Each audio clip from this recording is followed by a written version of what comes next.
계속해서 위클리픽 시간입니다. 이재환 기자님이 준비하셨죠? 네, 이번 주 전 세계인의 이목이 인도에 집중됐습니다. 무엇 때문인지 키워드 보시죠. 네, 인도로 가볼까요? 네, 바로 억소리 나는 결혼식입니다.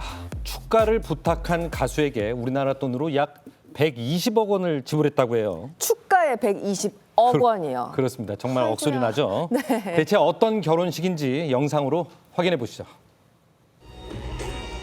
와, 네, 콘서트를 방불케 하는 규모입니다. 축가를 부른 가수는 세계적인 팝스타 리안나입니다. 진짜 호화로운 축제네요. 결혼 축하연 자리인데요.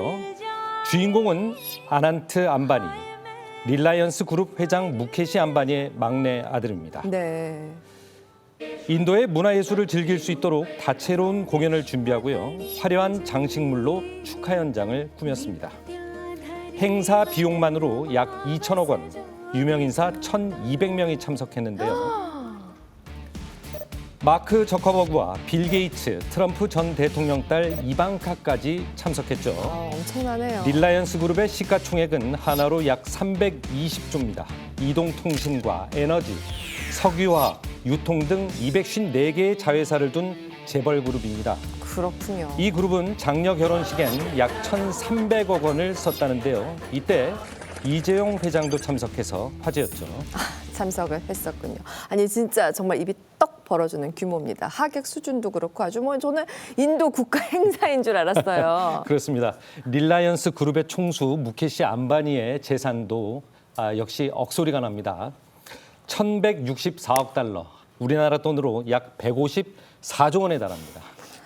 인도에선 한두 차례를 빼곤 10년 넘게 부자 1위를 굳건하게 지켜온 인물이기도 하고요. 돈이 정말 많군요. 네. 지금 스라잔 교수님 나와 계신데 인도에서도 이 안바니 일가는 정말 유명하죠. 네, 맞습니다. 한국에 살면 삼성을 모를 수가 없듯이 인도에서 릴라이언스를 모르는 사람은 없습니다. 네.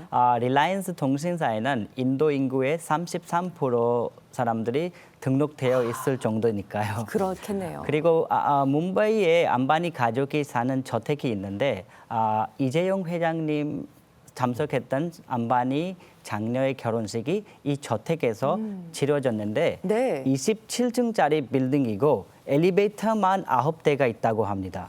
영화관, 수영장, 헬스장은 물론이고 인공눈이 내리는 방도 있다고 합니다. 주차장이 있는데 안바니 가족의 차 160여 대를 주차 가능합니다. 그리고 헬기 이착륙장도 조성되어 있다고 합니다. 야, 뭐 없는 게 없는 그의 저택입니다. 억만장자는 그렇게 사는군요. 그래서 결혼식도 저렇게 큰 규모로 치른 거고요. 맞습니다.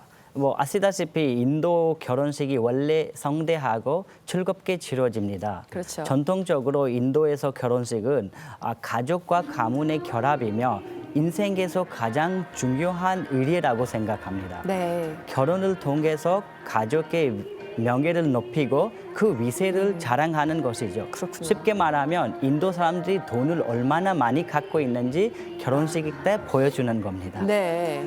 힌두교의 경우에는 결혼식이 3일에 걸쳐 진행되는데 본식은 밤새 진행됩니다. 모든 친척과 친지 그리고 마을 사람들이 함께 모여 즐겁고 그리고 구경하는 아주 성대한 어떻게 보면 그런 행사라고 생각하시면 됩니다. 그러네요. 네. 그리고 인도의 중산층 기준으로 결혼식 비용은 약 2,400만 원에서 3,200만 원 정도 든다고 하는데 인도의 연간 1인당 국민 소득이 약 270만 원밖에 안 되는데 그에 비해 어마어마한 비용이 소요되는 것이죠. 과다 지출인데요. 그렇다 보니까 이번 안바니 일가의 결혼식을 보고 일반 인도인 사람들은 네. 결혼식에 우리는 재산의 2배를 돈을 쓰는데 안바니는 자기 재산의 1%밖에 안 썼다라는 농담도 굉장히 큰 인기를 얻었습니다. 아까 결혼식 비용으로 2천억을 썼다라고 제가 들었는데 그게 1%밖에 안 되는군요. 김재춘 교수님 어떻게 보셨습니까? 네, 이 안바니 가문 얘기가 나와서 하는 말인데요. 사실 몇 년 전서부터요. 이게 포브스 잡지 있지 않습니까? 포브스가 선정한 세계 부자 순위에 인도 출신들이 대거 등장하고 있습니다. 맞아요. 최근엔 100위 안에 이 안바니를 비롯해서 8명이나 이름을 올렸는데요. 이게 미국, 중국에 이어서 세계에서 3번째로 많은 숫자입니다. 다들 네. 현재 인도 경제로 주름 잡는 소위 신흥갑부들입니다. 이들 재벌의 탄생 배경을 좀 살펴봐야 하는데요. 인도가 땅덩어리도 크고 그다음에 이 자원도 많습니다. 하지만 나라가 개발할 돈이 없어요. 그러면 민간 기업, 특히 큰 민간 기업에 의존할 수밖에 없는 것이겠죠. 특히 네. 인프라가 없는 나라 같은 경우에는요. 급속도로 발전을 하려면은 건설이나 철강, 전기 이런 기간 산업들 위주로 성장하기 마련입니다. 이런 과실들을 부자 기업들이 독점하는 그런 구조가 된 것입니다. 네. 실제로 1990년대 이 인도 정부가 신경제 정책을 실시하면서 공공부문을 민영화했는데요. 지금 신흥갑부들을 보면은요, 대개 그 당시에 국가로부터 인수한 제철이나 에너지 그리고 부동산과 같은 기업들을 산하에 두고 있습니다. 그렇습니다. 최근 인도 성장세가 무섭잖아요.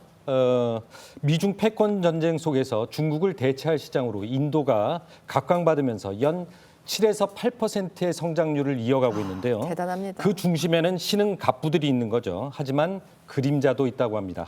영상부터 볼까요? 네. 네, 작년 인도 야당 의원들을 중심으로 시위가 벌어졌습니다. 모디 총리와 인도 대기업 아다니 그룹의 유착 의혹이 불거졌기 때문인데요. 아다니는 항구와 항공산업으로 성장한 신흥갑부로 2022년 세계 부호 3위까지 올랐습니다. 그러나 당시 주가 조작과 회계부정 의혹이 제기되면서 아다니 그룹의 주가는 반토막이 났습니다. 네. 네, 제가 앞서서 무케시 안바니가 인도 부자 1위를 놓친 적이 있다고 그랬죠. 그때 1위를 한 게 아다니 그룹입니다. 아, 방금 영상 속 그렇습니다. 인물이군요. 하지만 지난해 페이퍼 컴퍼니를 이용해서 수익을 부풀려 조작을 했고요. 그 과정에서 탈세와 자금 세탁했다는 의혹이 제기돼서 타격을 받았거든요. 물론 아다니 그룹은 400페이지가 넘는 반박문을 내면서 전면적으로 부인한 상황입니다.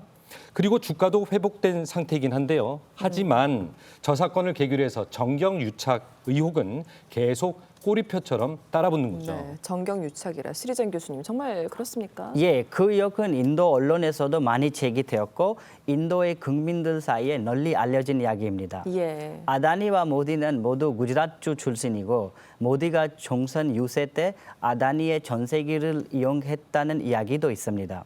그 진분석인지 2018년에 인도 정부가 6개의 공항을 민영화시켰는데 그 아다니가 모두 획득했습니다. 아, 그래요. 2014년에 모디 총리가 취임했을 때 71억 달러였던 아다니의 순자산은 현재 840억 달러로 10배가 넘게 늘었습니다. 엄청나네요. 불과 몇 년 사이에 세계적 갑부로 우뚝 서게 된 것이죠. 그러니까 특혜를 준 게 아닐까라는 이런 의혹이 있다는 말씀이시죠. 사실 정부와 기업들 간의 숨은 커넥션은 비단 인도만의 이야기가 아닙니다. 이게 사실 좋은 쪽으로 작용해야 되는데 부작용이 분명히 따라오잖아요.